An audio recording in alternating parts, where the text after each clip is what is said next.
Hi Gemini, welcome to Higher Source Tarot for your weekly tarot reading. This is for the week of December 27th through January 3rd. So happy New Year to everyone that celebrates that.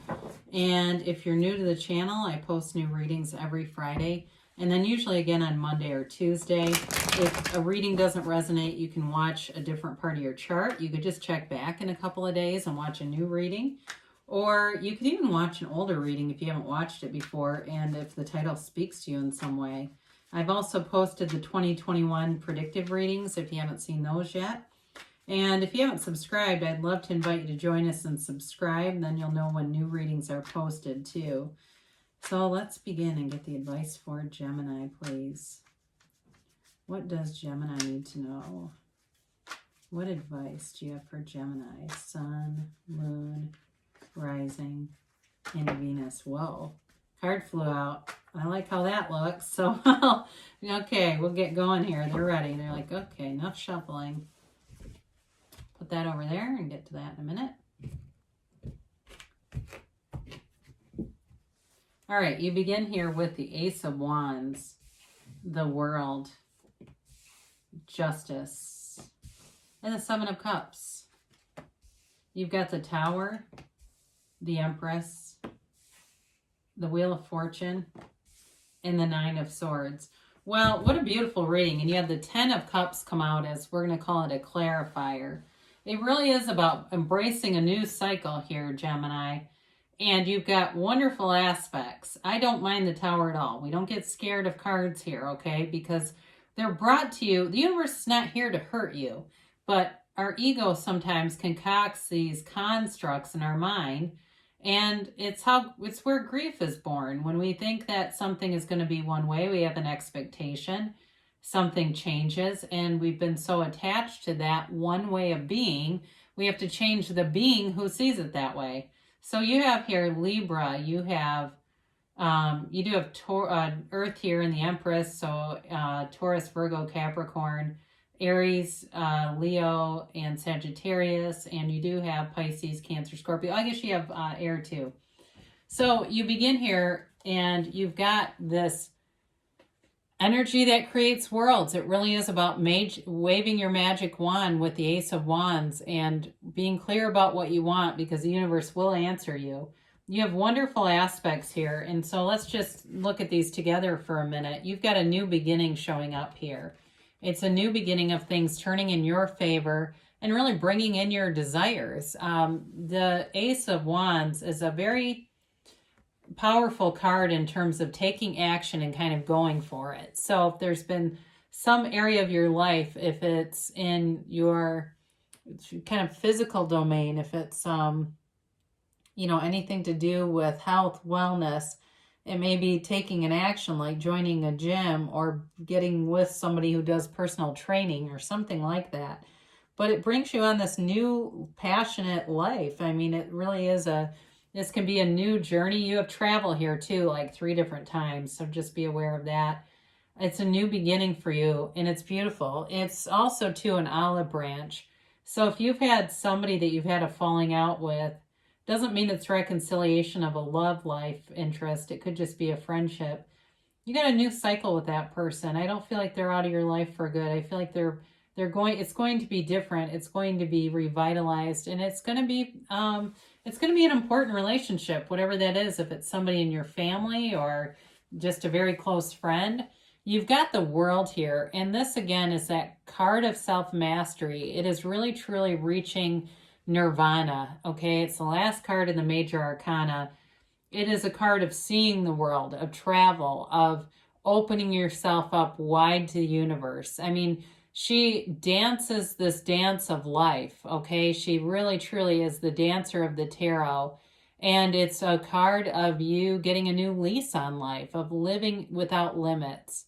There's nothing to stop you in this reading. It's wonderful. And it is about, for some of you, it could be a new job that's here.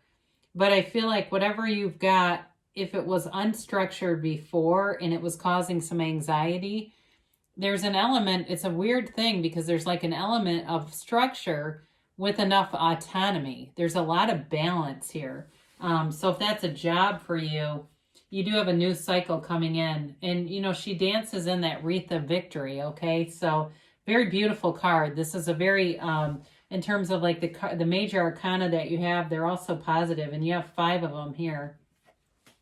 So you've got justice, and justice for some of you may be about putting your foot down and making boundaries with people, but it is about knowing the absolute truth. It's about knowing yourself. Like I said, with the card of the world being self-mastery, this is really knowing who you are, being very clear about your desires. Now, it can represent the conclusion of a legal situation, and if that's you with the world here, it's really that final culmination that brings forward victory, success, and a new beginning for you. So if you've been waiting on something like that, it is going in your favor. And there is some waiting here, so that's certainly possible. But it's, you know, it's a card too of integrity, of truth. So if you've got a new relationship showing up here, it's definitely a positive relationship. And it may be something with the 7 of Cups. It may have been something that gave you pause, either you or the other person, not being sure about moving forward and seeing a lot of different opportunities in life and just not being quite sure if you wanted to commit to that, because you've got so much here that sometimes it's not that attractive. But I do feel like for somebody here, there is a new relationship, and there's enough balance here to have all the elements. So the 7 of Cups is also kind of like the Justice is about the absolute truth. This can also be about seeing situations for what they are. And so for some of you, if there is this reconciliation or apology with an old friend, there might have been a lot of drama around it, and now you kind of see it for what it is from a less dramatic lens. So you have the Tower here, and this absolutely can be quick and sudden change. And it could be, though, you know, maybe you, like I said, putting your foot down with something. If you've been taken advantage of in some way, and you've just had it with it, this can be the Tower. So don't ever feel vulnerable to the Tower, like it's something bad happening to you. It also can be you making some changes and saying, you know what, this is not working. You know, if you had somebody who has like a copy of your credit card and you're finding they're putting a bunch of stuff on it, you may say, look, and that's probably for one person here, but you may say, you're done charging on this. I see a bill now that I have to pay, and it's because of you. It can be that, okay? So it also, though, is letting go of any ego attachments, any of the stuff, those stories that we tell ourselves that other people have passed down to us. It's letting go of any limiting beliefs. Anything that has you restricted in 2021, you're letting go of it. In 2020, you're letting go of it in 2021. So any of the restrictions of 2020, you're letting go of in 2021. So with the Tower, you've got to have, nature abhors the vacuum. You have to have new growth, and you have an abundant new energy field here with the Empress. She's the creator of the material world.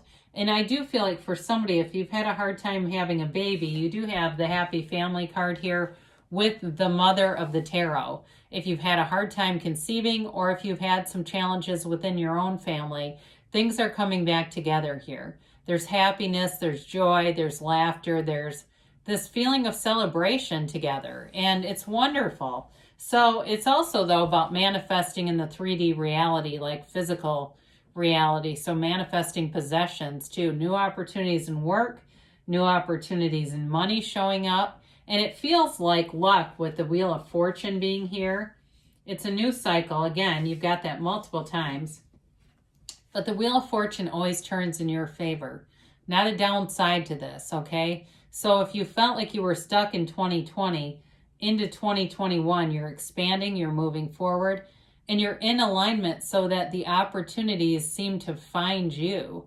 You are, you become what you think about, and you can't keep what you are not willing to become. So you might see people around you manifesting and then losing things, and it's because they're not lifting their vibration, so they manage to kind of manipulate and get things temporarily. But with the Wheel of Fortune, it's here to stay. So it's long-term longevity in terms of a relationship, in terms of a job, And it's also beyond just stability. It's accumulating more. So it also too with this card, I always like this because it says tarot. The letters around the wheel spell out tarot. So for some of you too, it's about connecting spiritually and having that unwavering faith, knowing that the universe is always on your side and working with you. So the Nine of Swords is an interesting card to have here. It really, to me, is like the only, I think, indicator of stress and anxiety and a shred of fear.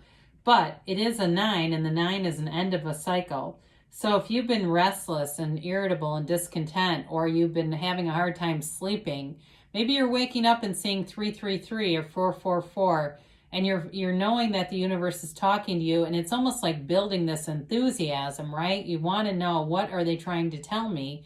Just know that they're communicating. The universe is communicating with you. So it's okay to leave this behind and manifest yourself sleeping. I see somebody going from really restless sleep to suddenly being, sleeping for 7-8 hours at a time and going, I don't know how this happened. You did it. You attracted it. You became it. So let's see what the angels have to say. Beautiful reading for you, Gemini. I like this a lot for you. We've got the powers of discernment here with self-mastery and attraction and the law of attraction. It will be a great year ahead. I feel it already. Our collective is lifting our vibration. So let's get a timeline for Gemini here.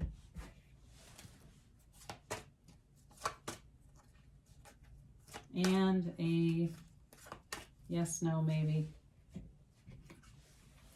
You've got helpful people. This keeps showing up. It must be a year of that for some reason, but there may be somebody here in terms of that justice card, if you're waiting on a decision, that helps expedite things. So if you've been waiting on something for a while, you may reach out to somebody, get in contact with somebody.